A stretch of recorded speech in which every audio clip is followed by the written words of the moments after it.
হলো শালবনের আম বাগান। এখানে প্রতি পূর্ণিমাতে পেতনিদের গোপন পিকনিক হয়।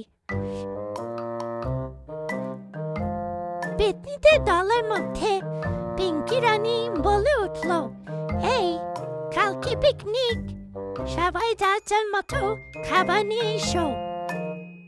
বাকি পেতনিদের মধ্যে ঝুমা আনলো কচু পাতার পাটিসাপটা, আর টুনি আনলো ভূতেদের বিরিয়ানি।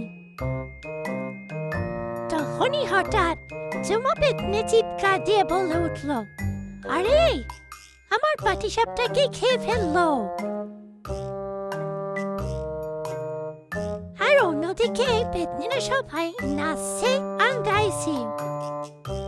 চাঁদের আলো রাতের বেলা, পেতনিরা সব বন্ধু মেলা। ঠিক সেই সময় একটি ছোট্ট বাচ্চা জঙ্গলের মধ্যে ঢুকে যায় আর ভূতগুলোকে দেখে ভীষণ ভয় পায়।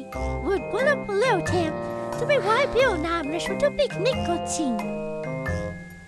পরদিন আলো হতে হতে পেতনিরা সবাই মিলিয়ে যায়, যে যার মতো যে জায়গায় চলে যায়।